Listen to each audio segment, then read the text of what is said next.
अगर मैंने बाहर कहीं पे एक ए इज इक्वल टू 10 लिखा है और किसी भी फंक्शंस के अंदर मैं इस f1 को इस वेरिएबल को एक्सेस करना चाहता हूँ, लेट्स से मैंने f2 यहाँ पर फंक्शन बना रखा है और इसके अंदर मैं इस वेरिएबल को एक्सेस करना चाहता हूँ a को।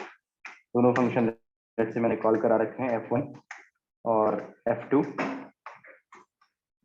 ये मैंने कॉल किया है। अगर मैं सिंपली फाइल को रन कराऊं और यहाँ पर इस वेरिएबल को मैंने प्रिंट करा है, कैसे? दिस इज इन f1, ऐसा कुछ लिखा है, ये पुराना तरीका है, अभी चेंज करेंगे इस तरीके को, और ऐसा कुछ लिखा है दिस इज इन b या f2, ठीक है। और वेरिएबल मैंने कहाँ बना रखा है? बाहर बना रखा है, ठीक है। इसे मैं प्रिंट करना चाहता हूँ, मैंने लिखा node space second dot yes. तो f1 के अंदर भी और f2 के अंदर भी वैल्यू क्या हो रही है? प्रिंट हो रही है। इसका मतलब कि अगर आपने इसको कहीं पे भी लिखा हो बिना किसी कीवर्ड के आगे, कहीं पर भी लिखा हो, किसी फंक्शन के अंदर लिख दिया रखिए और आप इसे रन करा रहे हैं, f1 पर भी f2 पे भी क्या है? एक्सेसिबल है। कहीं पर भी इसका मतलब ये हो गया कि ग्लोबल है, ठीक है। अगर कुछ नहीं लिखा है तो आगे क्या है? ग्लोबल एक्सेस है, ठीक है। अच्छा, अगर मैंने इसके आगे कोई भी कीवर्ड लिखा हो, जैसे मैंने पहला लिखा क्या? where a is equal to 10, ठीक है। किसी एक फंक्शन के अंदर मैंने एक वेरिएबल बनाया है और उसको किससे डिफाइन किया है? where से डिफाइन किया है, ठीक है। और जाकर अगर मैं इस प्रोग्राम को रन कराऊं तो आप नोटिस करो f2 वाले फंक्शंस पर एक एरर आ जा रहा है, क्या? a is not defined. देखिए कहां पर आ रहा है? f2 वाले पर आ रहा है, राइट। इसका मतलब है कि जो where कीवर्ड है उसका scope with in a function होता है, ठीक है। अगली चीज, अगर आपने इसे लेट्स से ऐसे नहीं डिफाइन करते हैं क्योंकि उसको आपको डिफरेंट तरीके से समझाना है, आप समझना। यहाँ पर मैंने कोई भी एक ब्लॉक क्रिएट किया, लेट्स से क्या किया? इफ ए का मतलब क्या है? ए है, ए है, 10 है तो ए है, इसका मतलब अगर ए है तो कोई भी एक वेरिएबल, लेट्स से मैंने इस ब्लॉक के अंदर, इस इफ ब्लॉक के अंदर, मतलब करली ब्रैकेट के अंदर मैंने डिफाइन किया और मैंने कोई भी एक वेरिएबल बनाया, let b is equal to क्या? 20, और इसको मैंने इस ब्लॉक के अंदर लेट्स से प्रिंट करा के देखा इनसाइड इफ ब्लॉक। नोटिस करना इस बात को, इनसाइड इफ ब्लॉक जो भी वैल्यू किसकी है? बी की, वो प्रिंट हो। और यहां पर मैंने लिख दिया आउटसाइड इफ ब्लॉक, इसकी वैल्यू, बी की वैल्यू प्रिंट हो। अब मैं सिर्फ और सिर्फ इस पर फोकस कर रहा हूं तो बाकी चीजें हटा दे रहा हूं। किस पर फोकस कर रहा हूं? सिर्फ लेट कीवर्ड पर, क्लियर। मैंने एक सिंपल सा एक इफ ब्लॉक क्रिएट किया है। मैंने कहा कि अगर ए है तो बी क्रिएट हो और इसके अंदर ही मेरे को किसकी वैल्यू प्रिंट करके दे? बी की वैल्यू प्रिंट करके दे। और इफ ब्लॉक के बाहर मैंने फिर से किसको प्रिंट करा रखा है? बी को प्रिंट करा रखा है। सिर्फ लेट कीवर्ड पे फोकस कर रहा हूं। आपने यहाँ पर रन करा कर देखा, जैसे आपने फाइल बनाई CLS और रन करा रहे हैं आप node space second dot JS वाली फाइल को, आपने एंटर प्रेस किया तो आप देखिएगा आपको आउटसाइड इफ ब्लॉक बी एरर देता है, ठीक है। इसका मतलब है कि जब आप लेट कीवर्ड से किसी भी वेरिएबल को डिफाइन कर रहे हैं, इसका scope with in a block होता है। विद इन अ ब्लॉक का मतलब करली ब्रैकेट है। विद इन अ ब्लॉक का मतलब क्या है? करली ब्रैकेट है। अब इसको ऐसे ही क्यों समझाया गया, नोटिस करना। जिसके दिमाग में आती है कोडिंग तो वो शायद समझ सकता है, बाकी शायद ना समझे। ठीक है, कि इफ ब्लॉक के अंदर ही क्यों पढ़ाया सर, आपने इसको ऐसे क्यों नहीं पढ़ाया, नोटिस करना कि ऐसा ही ब्लॉक बनाकर ही क्यों दिखाया। अगर मैं आपको यहाँ पर लेट कीवर्ड से डिफाइन करके दे देता और नीचे एक और फंक्शन बनाए रखता, तो लेट कीवर्ड से आपको ये वेर की तरह दिखाई देता। क्यों? क्योंकि ये फंक्शंस के अंदर बन गया। ठीक है, तब उसको डिफरेंशिएट करने में आपको डिफरेंशिएट नहीं कर पाता मैं। ठीक है, क्योंकि ये किसके अंदर डिफाइन है, इस फंक्शंस के अंदर डिफाइन है। तो ऐसा तो किस पे भी चल रहा था, वायर पे भी चल रहा था। क्लियर हो रही बात? ठीक है, तो इसको समझाने के लिए मेरे को एक और ब्लॉक बनाना पड़ा, और उस ब्लॉक के अंदर मैंने इसे डिफाइन किया कि भाई जब आप लेट से किसी भी वेरिएबल को डिक्लेयर करते हैं, बनाते हैं, तो उसका scope with in a block होता है। क्लियर? एक इंटरव्यूअर ने क्वेश्चन ऐसा पूछा, अच्छा मेरी हेल्प करना एक पर्टिकुलर चीज पर, third.js नाम की एक फाइल बनाते हैं, आपको मेरी सिंपल सी ऐसी हेल्प करनी है। अगर मैंने लेट ए लिखा होता है, या फिर ऐसे, चलो आपने कोई प्रोग्रामिंग लैंग्वेज पढ़ी होगी ना, इंट ए आपने लिखा होता, तो इसको क्या बोलते हैं, डिक्लेयर बोलते हैं, डिफाइन बोलते हैं, इनिशियलाइज बोलते हैं, क्या बोलते हैं, डिक्लेयर बोलते हैं। ठीक है, अच्छा a इज इक्वल टू 10 लिखा है, ये क्या है, इनिशियलाइजेशन है। ठीक है, अच्छा अगली चीज, अगर मैं int a is equal to 10 लिख देता हूं, मतलब मैं डिक्लेयर और इनिशियलाइज दोनों कर रहा हूं। इंटरव्यूअर ने क्वेश्चंस किया कि अगर आप लेट कीवर्ड से किसी वेरिएबल को बनाते हैं, तो क्या आप उसे दो बार बना सकते हैं। समझना, उसने क्या क्वेश्चन किया, इसका मतलब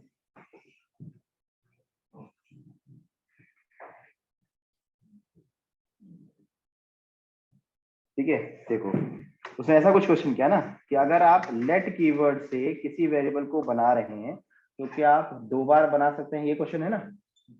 तो इसका मतलब ये हो रहा है कि अगर वो कह रहा है मुझसे कि लेट ए मैंने लिखा है कोई भी एक वैल्यू, और फिर से मैं दोबारा क्या लिखना चाह रहा हूँ, उसे लेट ए लिखना चाहता हूँ, और ए इज इक्वल टू 20 डिफाइन कर रहा हूँ, और लॉग कर रहा हूँ किसको, ए को, तो क्या दो बार हम किसी चीज को डिक्लेयर कर सकते हैं लेट कीवर्ड से बनाने पर, ये क्वेश्चन पूछा उसने। ठीक है, ध्यान रखा, CLS करके third.js को चलाना है ना, नोट स्पेस कौन सी फाइल, third.js की फाइल। तो ये क्या कह रहा है, ये हैज बीन ऑलरेडी डिक्लेयर्ड। ठीक है, तो नहीं, इंटरव्यू क्वेश्चन पूछते हैं तो ऐसी ऐसी छोटी छोटी चीजों पे भी ध्यान देना पड़ेगा। अगर आप इसे वेर कीवर्ड से डिफाइन करते हैं, अगर आपने वेर से इसे डिफाइन किया, तो क्या आप दो बार इसे डिक्लेयर कर सकते हैं वेर कीवर्ड से। ठीक है, तो आपके पास पेज पर कर सकते हैं। ठीक है, लेट से नहीं कर सकते हैं क्योंकि ये ES6 के अंदर प्रोग्रामिंग की कुछ प्रॉब्लम्स की वजह से आया है, जावास्क्रिप्ट की। ठीक है, तो ये बात ध्यान रखनी है। अगली बात यहाँ पर, क्योंकि अभी डिस्कशन करेंगे इस बातों पर, तो हम आगे पढ़ेंगे टॉपिक्स को, तो यहाँ पे डिस्कशन होगा अभी। अगली चीज क्या, अगर आप किसी भी वेरिएबल को कॉस्ट से डिफाइन करते हैं, जैसे आपने लिखा कॉस्ट इज इक्वल टू 10, तो क्या आप अगली लाइन पर इसे चेंज कर सकते हैं, नहीं। कॉस्ट का मतलब है फिक्स, फाइनल कर देना जावा का। क्या आपने क्या कर दिया, इसे फाइनल कर दिया, फिक्स कर दिया, आप अगली लाइन पर इसे चेंज नहीं कर सकते हैं। अच्छा, एक बच्चा मेरे को कंफ्यूज करने के लिए क्वेश्चन करने लगा, क्या कि सर अगर मैं लेट से करूँ तो, इसमें कब मैंने ऐसी बात बोली, इसमें कर सकते हैं, अगर क्या वैसे करूं तो कर सकते हैं, सिर्फ कहां पर नहीं कर सकते हैं, कॉस्ट पे फाइनल बनाया है, बेसिकली फिक्स किया गया है। क्लियर, तो ये चीज ध्यान रखनी है, लेट वेयर कॉस्ट में बेसिक से डिफरेंस है ये अभी के। अगली बार जब आप फंक्शंस को बना रहे हैं, आप नोटिस करना है एक चीज को, एक टॉपिक पढ़ा रहे हैं आप, इस टॉपिक का नाम है टेम्पलेट लिटरल। अगर आपने लिखा होगा फंक्शन F1, और इस फंक्शन के अंदर आ गए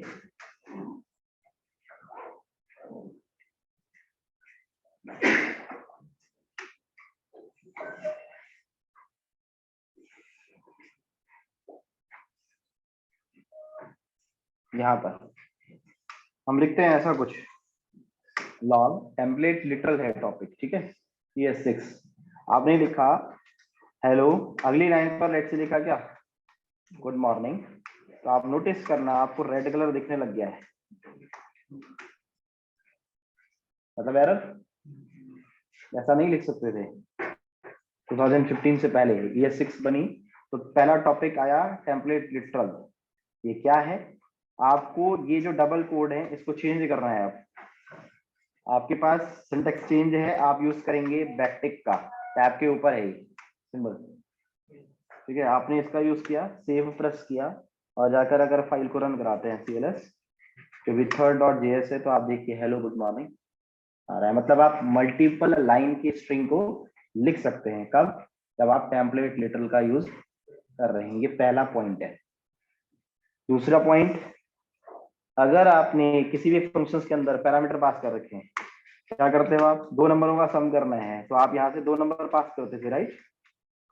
मुझे नहीं आता इतना प्रोग्रामिंग, आप बताना मेरे को।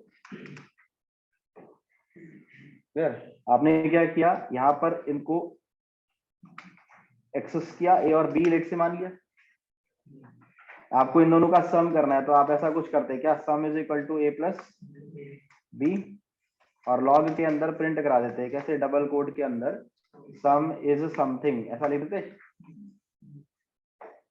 ठीक। पर अब जावास्क्रिप्ट में ऐसे यूज नहीं करते हैं, तब से ये 6 आया है, क्योंकि ये प्रॉब्लमेटिक है, लिखते समय में कंफ्यूजन क्रिएट करता है। मुझे तो करता है, आप लोगों को पता नहीं करता, नहीं करता है। मुझे तो शुरुआत से ये प्लस प्लस लिखना बड़ा कंफ्यूजिंग लगता है, ठीक है, कि कहाँ पे प्लस आएगा। स्टार्टिंग में जब मैं प्रोग्रामिंग कर रहा था तो मुझे बड़ा कंफ्यूजन होता था, ठीक है। पता नहीं आप लोगों को होता है नहीं होता है ऐसे प्लस प्लस पे, मुझे होता है, होता है, ठीक है, मुझे भी होता था।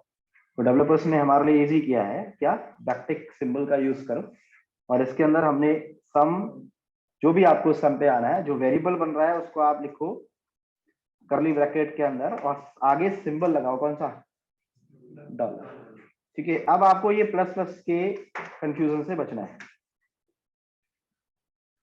ठीक है। सिंपल सा सम, अगर आप प्रोग्राम को रन भी कराएंगे तो आप देखना, ये टेम्पलेट लिटरल के साथ में है कि वेरिएबल आपको करली ब्रैकेट के अंदर लिखना है और आगे लगाना है डॉलर। तो जब आपके पास, अभी थोड़ी देर पहले कहीं डेट वेट का प्रोग्राम बना रहे थे हम,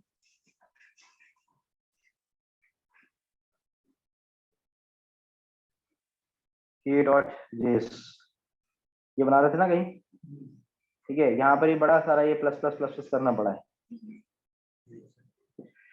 ठीक है। तो इस जगह पे आप इसी की रिप्लेसमेंट पे आप कैसे लिखते हैं आज की डेट में,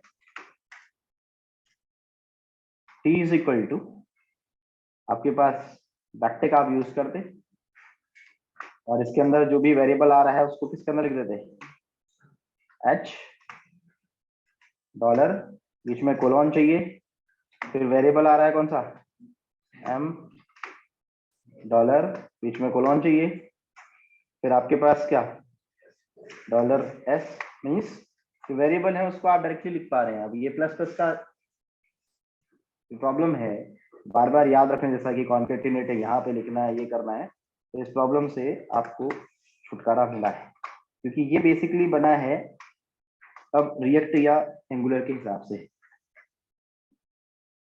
ठीक है। आप ऐसा सिंटेक्स यूज करते तो क्या होता, यूज हो जाता है। तो ये क्या है, बैकटिक है, ठीक है, बस सिंटेक्स को चेंज किया है। यार इसको थ्योरेटिकल बोलते हैं टेम्पलेट लिटरल। ये क्वेश्चन इंटरव्यूअर नहीं पूछेगा,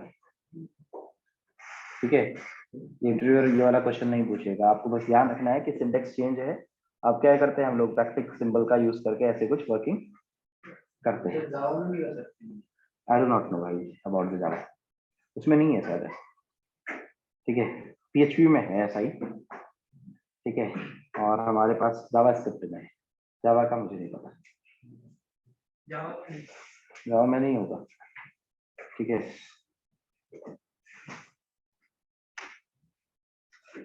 तो हमारे पास ये चीज है बैकटिक, इसे टेम्पलेट लिटरल बोलते हैं। अगला पॉइंट, जैसे मैंने एक फाइल क्रिएट करी fourth.js, तो ये लिखने का तरीका चेंज है। क्लियर? ऐसा कुछ नहीं है, ये लिखने का तरीका चेंज है। अगला चीज क्या, अगर आप कोई भी फंक्शंस को डिफाइन करते हैं, देखना अगर आपने कोई फंक्शन लिखा है, फंक्शन f1 इस तरीके से आपने लिखा है, लेट्स से लिखा है लॉग और यहाँ पर लिख रखा है गुड मॉर्निंग,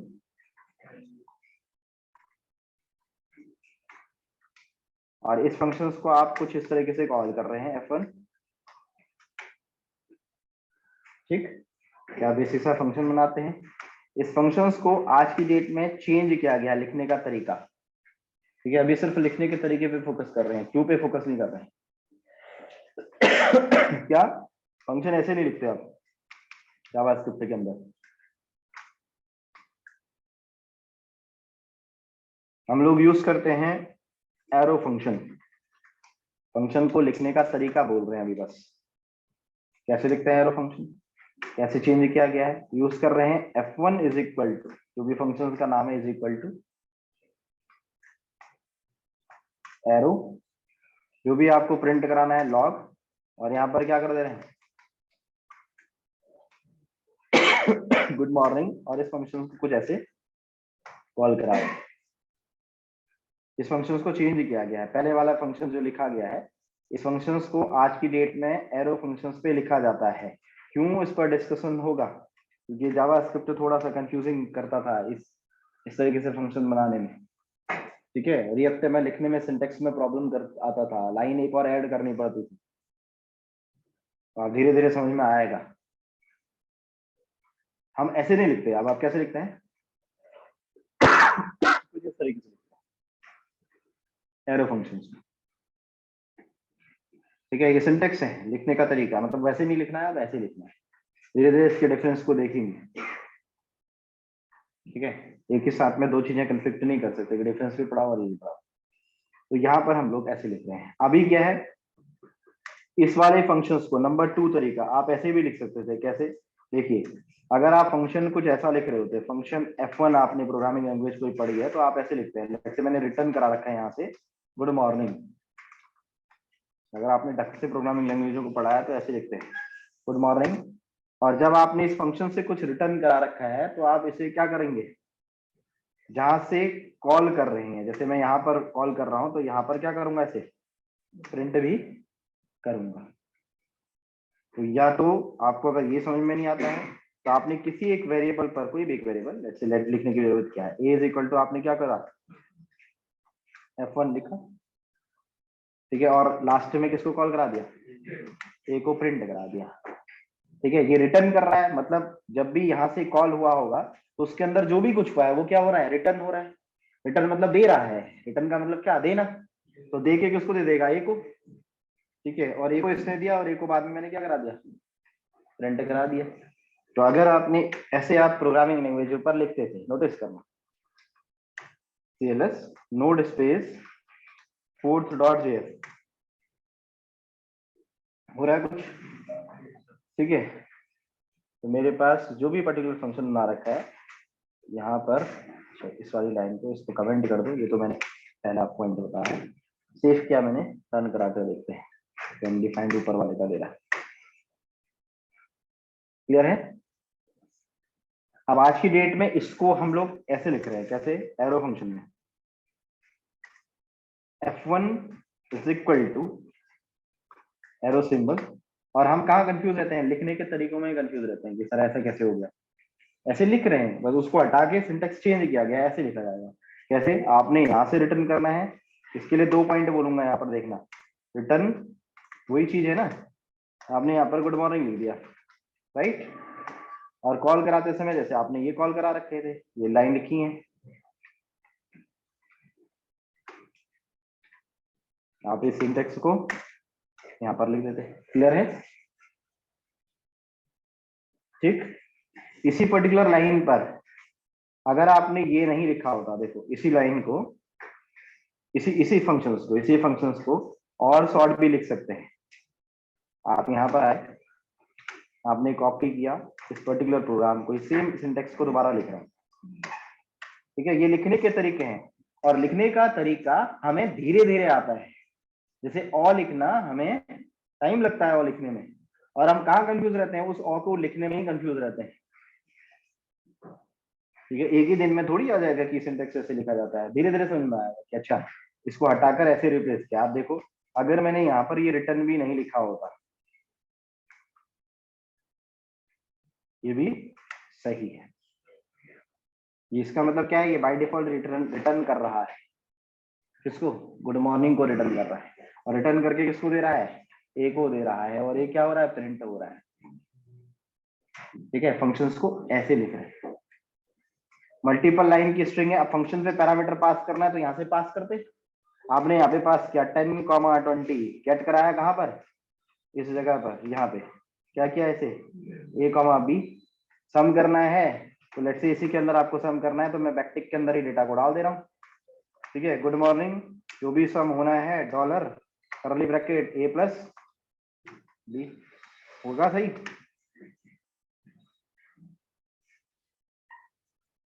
ठीक है, ये सिंटेक्चुअली चेंजेस हैं, इसको बोलते हैं क्या, एरो फंक्शन। ऐसे लिखने का तरीका एरो फंक्शन है। तो आज बेसिक सा क्वेश्चन मैं आप पे लीव कर रहा हूं, क्या, what is the difference between arrow function and normal function. ऐसा सर्च करना है, आपको खुद समझ में आ जाएगा, हम डिस्कशन करेंगे आगे। ठीक है, एक बेसिक सा सर्च करना है कि क्या डिफरेंस है, क्यों बनाया, क्योंकि सबसे बड़ा प्रॉब्लम है दिस कीवर्ड। दूसरा प्रॉब्लम है रिएक्ट में सिंटेक्स को ज्यादा बढ़ाना पड़ता है अगर हम नॉर्मल फंक्शंस पे काम करें तो, बाइंडिंग की प्रॉब्लम्स। ठीक है, ये बेसिक सा प्रॉब्लम्स पे इसके डिस्कशन हम आगे करेंगे, बट फिर भी आपको थोड़ा सा सर्च करना है कि क्या डिफरेंस है, क्यों बनाया इसे, ये 6 में ये ऐसे ऐसे सिंटेक्स क्यों बनाया गया। क्लियर। ठीक है, यहाँ पर हम अपनी बात को आज एंड करते हैं, आगे अगली क्लास में इसको देखेंगे कि क्या डिफरेंस होता है, अगले जो भी टॉपिक्स है जो हमें जरूरत है उनको हमें पढ़ना है। ठीक है, क्लियर है। तो अभी सिर्फ लिखने के तरीके पे डिस्कशन किया है, और हाँ एक चीज और, कल क्लास नहीं होगी। ठीक है, कल मैं ऑफ में हूँ, सैटरडे संडे आप लोगों का ऑफ रहता है, मंडे मेरा ऑफ रहता है, क्लास होगी ट्यूसडे को। ठीक है, तो तब तक आप बेसिक जावास्क्रिप्ट को पढ़ सकते हैं, मतलब ये डिफरेंस